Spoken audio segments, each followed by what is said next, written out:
भी हम अपने स्तर पे पहले ये भी कोशिश, क्योंकि आप समझते हैं कि नियुक्तियों में समय भी लगेगा, तो अभी तो हम जो हमारे पास एग्जिस्टिंग टीचर्स है, पहला हमारा प्रस्ताव यही रहेगा कि हम एग्जिस्टिंग अपनी स्ट्रेंथ से इन टीचर्स को सीबीएसई स्कूल भेजें। सर एक आया की भर्ती हो रही है 7,000 हिमाचल में, कहाँ तक इंटरव्यू हो गया? अब वो एचपीएससी डीसी को दिया हुआ है हमने, अब हमारे को तो लगभग 1 वर्ष हो चुका है, 1 वर्ष के आसपास हो चुका है।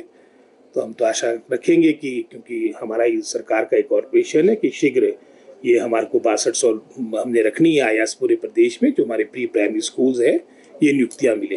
तो आया का हो गया है। वैसे एनटीटी का भी जो आप पीछे भी आपने स्टेटमेंट पढ़ी होगी हमारी, तो उसमें जो हमारे को पात्र कैंडिडेट थे वो नाम मात्र मिले, 6200 पोस्टें वहाँ पर भी है, लेकिन जो कैंडिडेट्स मिले मात्र 87 है। तो उसमें भी कुछ बातों को लेकर हम कैबिनेट में जाएंगे कि इसमें हम फिलहाल ब्रिज कोर्स का या एग्जिस्टिंग अपने जो हमारे ये ट्रेनीज़ है, जेबीटी ट्रेनीज़ है, उनको इसके तहत लाया जाए। इसमें जो लीगल कॉम्प्लिकेशन है, सारी बातों को लेकर हम शीघ्र कैबिनेट में जाएंगे, ताकि ये जो हमारे को सैंक्शन पोस्टें हैं एनटीटी का और इसका लाभ हमारे प्री प्राइमरी स्कूलों में मिले, इस प्रस्ताव को लेकर हम कैबिनेट में जाएंगे। तो उम्मीद है कि यूजीसी में जो नए नियम लाए गए हैं, बदलाव किया गया है, आप किस तरह से नियमों को देखते हैं? ये आपने सही कहा कि काफ़ी चर्चा में जो हाल में ही यूजीसी के रेगुलेशन आए, काफ़ी मैं समझता हूँ इन बातों को लेकर बातें उठ रही है, और व्यक्तिगत रूप से मेरा तो उसमें यही मानना है कि जो भी आपके रेगुलेशन हो वो ब्रॉड बेस्ड हो, और साथ ही साथ मैं समझता हूँ उसमें मिसयूज़ होने के प्रावधान ना हो। और वैसे भी वर्तमान में भी इससे संबंधित एक public interest litigation supreme court में लंबित पड़ी है, और कोर्ट में मामला है, और अंतिम निर्णय जो कोर्ट का होगा, और इससे ज़्यादा कहना भी उचित नहीं होगा। सर, सीबीएसई स्कूलों में जो मैथ और इंग्लिश टीचरों भेजे हैं आपको, और एजुकेशन सेक्टर में भी अगर बात करें तो किस तरह का ये बजट हमें चाहिए? केंद्र का बजट जैसे 1 तारीख को आना है, जहां हमें केंद्र के बजट से भी बहुत सी आशाएं हैं हमारे प्रदेश को, और साथ ही साथ जो 16th फाइनेंस कमीशन की भी जो मैं समझता हूँ रिपोर्ट आजकल में ले होनी है, उससे भी बहुत सी आशाएं हमारे प्रदेश की जुड़ी है। जहां 16th फाइनेंस कमीशन की बात आती है, आप जानते हैं कि वर्तमान में अगर आप तुलना करेंगे 2021-22 की और वर्तमान वित्तीय वर्ष की, लगभग एक ही वर्ष में कोई 11,000 करोड़ के आसपास का अंतर आपको देखने को मिलेगा। चाहे उसमें हम रेवेन्यू डेफिसिट ग्रांट की बात करें, जो उस वक्त लगभग कोई 10,000 करोड़ से अधिक का आपको रेवेन्यू डेफिसिट ग्रांट वार्षिक मिला करता था, आज घटकर 3200 करोड़ रह चुका है। इसी तरह से हमारा ओपीएस को लागू करने के उपरांत लगभग जो हमारी लोन लिमिट थी, उसमें भी 1600-1700 करोड़ के आसपास का मैं समझता हूँ शॉर्टफॉल है। जीएसटी कंपनसेशन आपका पहले ही 2022 के अंत तक मिलना बंद हो गया था। तो कुल मिला के लगभग कोई 11,000 करोड़ का अंतर है। इन परिस्थितियों में हमारी सरकार अपना कार्य कर रही है। हम आशा रखते हैं कि यहाँ की विकट परिस्थितियों को देखते हुए हमें इन बातों को लेकर रियायतें मिलेगी।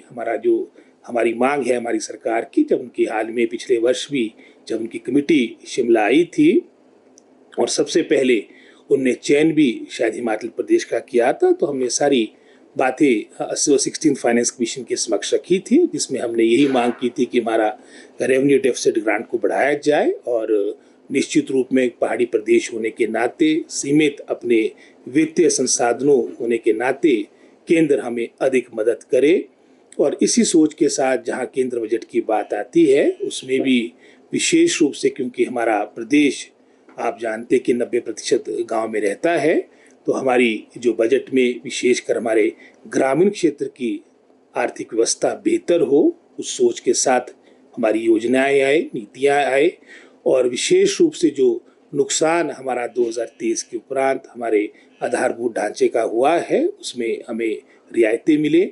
हमारे हॉर्टिकल्चर, क्योंकि हमारा पूरा प्रदेश एक तरह से हॉर्टिकल्चर स्टेट के रूप में भी जाना जाता है, हमें रियायतें मिले, उसमें हमें और इंसेंटिव्स मिले, ये भी हमारी मांग रही है। हमने पहले जो कमिटमेंट भी हमारी केंद्र की पार्टी की थी कि सेब को स्पेशल कैटेगरी में लिया जाएगा, लेकिन उसके विपरीत जहाँ पहले न्यूजीलैंड के साथ समझौता करके उसमें जो आपकी इंपोर्ट ड्यूटी थी उसमें घटाया गया, और आज की खबर ये कि अब यूरोपियन यूनियन के साथ भी आपका जो आपको इम्पोर्टेड सेब आता था उसमें भी इम्पोर्ट ड्यूटी में कटौती की गई और इसका बड़ा दुष्प्रभाव नाम मात्र हिमाचल प्रदेश के हमारे सेब बागवानों को होगा। पूरे जो हमारे हिमालयन रीजन के जो हमारे एप्पल ग्रोइंग स्टेट्स है, चाहे जम्मू कश्मीर है, उत्तराखंड है, चाहे नॉर्थ ईस्ट है, वहाँ पर इसका नुकसान होगा। इसी तरह से जो मार्केट इंटरवेंशन स्कीम के तहत पहले 2024 से पहले 50-50% के आधार पर जो प्रदेश सरकारें और केंद्र सरकारें कंट्रीब्यूट किया करती थी, मैं 2022-23 का ही बजट देख रहा था, लगभग कोई 4000 करोड़ का प्रावधान आपका मार्केट इंटरवेंशन स्कीम का आपका पूरे भारतवर्ष के लिए रखा गया था। और जैसे उदाहरण के तौर पे हिमाचल की बात आती, मैंने उदाहरण आपके साथ सेब का, सिट्रस फ्रूट्स का साझा किया। इसी तरह से अलग अलग स्टेटों में अलग अलग आपकी इस तरह के उत्पाद थे। तो उसमें भी 2024 के बजट के बाद, फरवरी मार्च के बाद आप में एक तरह से उस योजना को भी बंद कर दिया गया है। मात्र 1 लाख का टोकन, उसमें टोकन बजट रखकर उस योजना को विराम लगाने का प्रयास भी किया। हमारी मांग है कि उसको पुनः शुरू किया जाए, क्योंकि ये भी हमारा किसान और बागवानों से जुड़ी हुई योजना थी। और इसी तरह से हिमाचल के परिवेश में, क्योंकि हमारे यहाँ पर्यटन, हमारी बागवानी, कृषि और साथ ही साथ विद्युत क्षेत्र बहुत महत्वपूर्ण है।